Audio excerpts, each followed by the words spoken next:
Hi hello guys నమస్తే అందరికీ నేను మీ BTR welcome to BTR film laboratory Bigg Boss season 9 episode 59 update చూసేద్దాం. ఈ ఎపిసోడ్ లో బిగ్ బాస్ అయితే హౌస్ మేట్స్ కి కొంతమందికి రెబల్ అనే ఒక క్యారెక్టరైజేషన్ ఇవ్వడం జరిగింది. దాంట్లో చాలా మంది వరకు కూడా ఉన్నాయి. అంటే విషయం ఎవరికి తెలియకుండా జాగ్రత్తగా ఎవరైతే రెబల్స్ ని సెలెక్ట్ చేశారో వాళ్ళకి కొన్ని సీక్రెట్ టాస్క్లు ఇచ్చి వాళ్ళు ఏంటంటే హౌస్ మేట్స్ కి దొరకకుండా వాళ్ళకి చెప్పిన టాస్క్ ఫినిష్ చేయడం అనేది ఈ టాస్క్ యొక్క ముఖ్య ఉద్దేశం అన్నమాట. సో ఇందులో ఎవరెవరంటే ఫస్ట్ ఇచ్చింది సుమన్ శెట్టి గారికి ఇచ్చారు, దివ్యకి ఇచ్చారు, ఆ తర్వాత రీతుకి ఇచ్చారు. రీతు ఆల్రెడీ ఫెయిల్ అయిపోయింది ఈ టాస్క్ లో. దివ్య అండ్ సుమన్ శెట్టి గారు ఉన్నారు. మరి చూడాలి వాళ్ళు ఎలాగ బిహేవ్ చేస్తారు, ఎలా పర్ఫార్మెన్స్ చేస్తారు అన్నది. సుమన్ శెట్టి గారిని చూస్తే ఆయన స్మైల్ కానీ, ఆయన ఆడిన విధానం కానీ, ఆయన మాట్లాడేటప్పుడు ఆయన జెన్యూనిటీ కానీ చూస్తే మన ఇంట్లో ఒక పర్సన్ లాగా, ఇలాంటి ఒక బ్రదర్ కానీ ఒక ఫాదర్ కానీ ఎవరికన్నా ఉంటే బాగుంటుంది అని ఫీల్ అయ్యేలాగా ఆయన ఆలోచనలు కానీ ఆయన బిహేవియర్ కానీ ఉంటుంది సుమన్ శెట్టి గారిది. సో ప్రతి ఇంట్లో, ప్రతి సొసైటీలో, ప్రతి ఫ్రెండ్స్ లో కూడా ఇలాంటి ఒక వ్యక్తి ఖచ్చితంగా ఉండాలని మనకు అనిపిస్తుంది సుమన్ శెట్టి గారిని చూసినప్పుడు. దివ్యాకి ఏంటంటే ఒక టాస్క్ ఇచ్చారు. ఆ టాస్క్ ఏంటంటే ఎవరినైనా ఒక నలుగురిని వాళ్ళు కూర్చున్న ప్లేస్ లోంచి వాళ్ళని లేపి నువ్వు వాళ్ళ ప్లేస్ లో కూర్చోవాలని చెప్పి దివ్యాకి బిగ్ బాస్ ఒక టాస్క్ ఇచ్చాడు అనమాట. అంటే ఈ రెబల్ టాస్క్ లో. సో దివ్య ఏం చేసిందంటే ఫస్ట్ భరణి గారితో స్టార్ట్ చేసింది. ఇక్కడ భరణి గారితో స్టార్ట్ చేయకపోయి ఉంటే బాగుంది. ఎందుకంటే భరణి గారు దివ్యకి చాలా క్లోజ్ కాబట్టి ఈజీగా ఆవిడ మాట వింటారు. సో ఆడియన్స్ కూడా అదే ప్రొజెక్ట్ అవుతుంది. బట్ ఫస్ట్ స్టార్ట్ చేయడం అయితే గనక భరణి గారితో స్టార్ట్ చేసింది, కానీ ఫైనల్గా వచ్చేసరికి భరణి గారి కంటే కూడా ఒక పర్సన్ ఎక్స్ట్రా అనే పర్సన్ నామినేట్ చేసింది. నలుగురి కంటే ఐదుగురిని భరణి గారిని ఆప్షన్ లో పెట్టింది. బట్ స్టార్ట్ చేయడం భరణి గారితో స్టార్ట్ చేసింది. కొంచెం నెగిటివ్ ఇంప్రెషన్ అయిపోయింది అనమాట.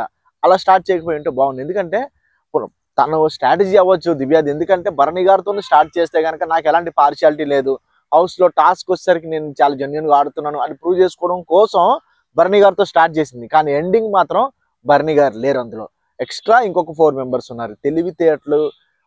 తెలివితేటలు కానీ స్మార్ట్నెస్ అంటే ఇవే మరి దివ్యావి. ఇంత స్మార్ట్ గా ఆడుతుంది కాబట్టి ఇన్ని వారాలు హౌస్ లో ఉండగలిగింది. ఒక వైల్డ్ కార్డ్ ఎంట్రీలో వచ్చినా సరే, ఫైర్ స్టార్మ్ వైల్డ్ కార్డ్ ఎంట్రీలో వచ్చినా సరే ఇన్ని వారాల హౌస్ లో ఉండడానికి గల కారణం ఏంటంటే తన స్మార్ట్నెస్. దివ్య టాస్క్ ఫినిష్ చేసిన తర్వాత బిగ్ బాస్ దివ్యాకి అప్రిషియేట్ చేస్తూ ఒక పవర్ అనేది ఇచ్చాడండి. ఏంటంటే captaincy, next week captaincy contenders లోంచి ఎవరో ఒకరిని మీరు ఎలిమినేట్ చేయొచ్చు హౌస్ లో అని చెప్పి బిగ్ బాస్ దివ్యాకి చెప్పడం జరిగింది. సో దివ్య చాలా తెలివిగా ఆలోచించి కామనర్స్ లో ఈ మధ్య కొంచెం స్ట్రాంగ్ అయిన కళ్యాణ్ని చక్కగా పక్కకి ఎలిమినేట్ చేసింది అనమాట. అంటే కెప్టెన్సీ కంటెండర్స్ లో నెక్స్ట్ కళ్యాణ్ ఉండకూడదు అని చెప్పి కళ్యాణ్ని పక్కన పెట్టేసింది అనమాట.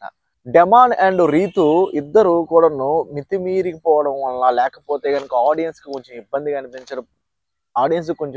అనిపించడం వల్ల అనుకుంటాను బిగ్ బాస్ రీతుకి అండ్ డెమాన్ కి కొద్ది రోజులు మీరు మాట్లాడకుండా ఉండండి, మీ బిహేవియర్ సరిగ్గా లేదు అని చెప్పి చాలా క్లారిటీగా చెప్పడం జరిగింది.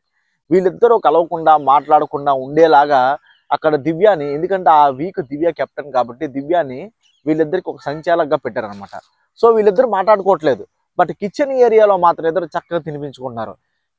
Big Boss exceptional kitchen area అంటే నో ప్రాబ్లం, అక్కడ ఎలాగైనా ఉండొచ్చు. బట్ ఏంటంటే ఎక్సెప్షనల్ అన్నాడో లేదో ఎవరికి గుర్తులేదు, కానీ అలా కలిసి తినిపించుకోవడం తప్పు అని చెప్పి దివ్య రీతుని డిమాండ్ని కొంచెం అఫెండ్ చేసింది. అక్కడ రీతు చాలా హర్ట్ అయ్యి ఎమోషనల్గా తినే తిండి దగ్గర కూడా ఎందుకు రూల్స్ పెడుతున్నారు, ఎందుకు రెగ్యులేషన్స్ పెడుతున్నారు అని చెప్పి హర్ట్ అయ్యి వెళ్ళిపోవడం జరిగింది అనమాట.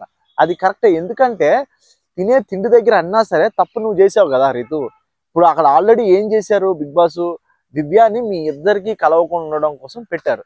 దివ్య తన వర్క్ తను చేస్తుంది, తను చెప్పాల్సింది తను చెప్పింది. ఇక మీరు చేయాల్సింది మీకు ఇష్టం వచ్చింది మీరు చేశారు. సో ఫైనల్ గా నాగ్ సార్ వచ్చినప్పుడు ఆయన చెప్తారు ఏంటన్నది. సుమన్ గారికి ఒక టాస్క్ ఇవ్వడమే లేటు.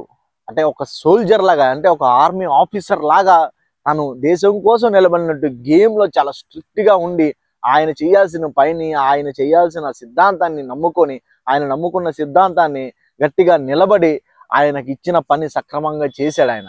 నిజంగా నాగార్జున సార్ నెక్స్ట్ వీక్ వచ్చినప్పుడు మాత్రం ఖచ్చితంగా సుమన్ శెట్టి గారిని అప్రిషియేట్ చేస్తారు, ఆడియన్స్ కూడా అప్రిషియేట్ చేస్తారు.